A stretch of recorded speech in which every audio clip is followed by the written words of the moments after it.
Welcome to the Small Business Minute. Today's topic is, don't worry about the competition. Don't worry about the competition. Pretty unusual advice to receive for any business owner. To be sure, we need to know some things about our competitors, like who they are, what products they sell, their pricing strategy, i.e. are they cheap or expensive, their reputation for after-sales service or timeliness.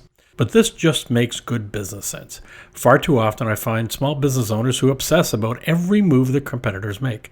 This obsession often leads to distraction and paralysis, as they are not sure whether to match a competitor's activity or ignore it. In industries where there's lots of competition, you run the risk of getting serious whiplash as you try to keep an eye on what they are all doing. Let's be clear.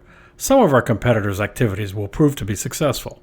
When that happens, that's your cue to borrow their strategy, provided you have the skills to make it happen, but not before.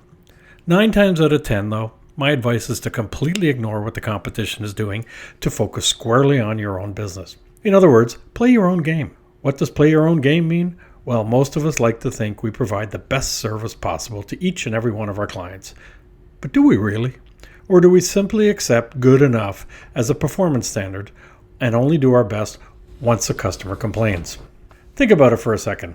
If you were to outline what you consider to be a gold standard of service delivery in your industry, how would you stack up against those benchmarks? Now be honest. Chances are we probably missed the mark on many, and you know what? So do most of your competitors. Although we talk a good game, do we really do what we say we're going to do? Do we start when we say we're going to start? Do we finish when we say we're going to finish? Do we keep the customer informed throughout the assignment like we said we would? Probably not. And why? Because most of us have never set any performance standards. Having performance standards is even more important as we add employees to the organization. As our company grows, we tend to get farther and farther away from the actual work, where once you were directly involved, you could take corrective action and catch any oversights. Now, you're relying on others to deliver the end result, and you assume they know what the expectations are. Everybody has their own standards.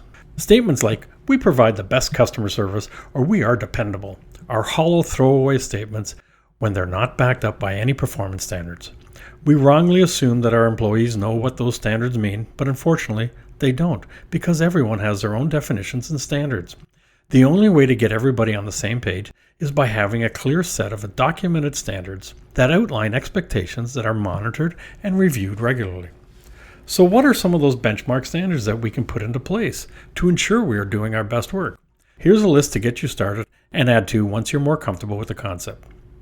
Number 1, return all phone calls and emails promptly. I had a policy that we returned all clients' telephone calls immediately, or worst case, before the day was done. Even if we couldn't answer their question immediately, we'd let them know we're on it and when we'd have an answer, and then we got back to them when promised. It's a subtle way of showing them they were important. Number 2, advise clients beforehand of any potential problems that may arise. For clients of my company, if we saw any stumbling blocks to success, we would advise them before beginning the assignment.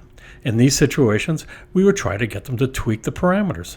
If that was impossible, we typically advise them not to proceed. Why did we take that stand? It's simple.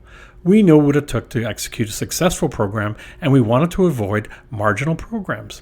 It wasn't worth the grief of explaining after the fact why things didn't go as expected. It was a powerful credibility builder when we told clients we didn't want to spend their money. Number 3, start when you say you will. Granted, things happen that can blow up your schedule, but more often than not, you probably didn't leave enough of a buffer between projects for the unexpected. If things go smoothly, then getting permission to start early is a lot more enjoyable than the alternative. If you absolutely must delay the start, give them lots of notice so they can adjust accordingly. Number 4, advise clients immediately when you encounter unforeseen problems and allow them to make the decision, instead of surprising them at the end with a larger than expected bill. That never goes over well. Too often we get so enamored chasing new customers or chasing the competition that we forget to keep our promises to those customers who entrusted us in the first place. By establishing company-wide performance standards, you will deliver consistent results that make for loyal and profitable customers. I'll promise you the competition won't figure out what you're doing. Got some other ideas? Let me know at www.gregweatherden.com. I'm Greg Weatherden, and this has been your Small Business Minute.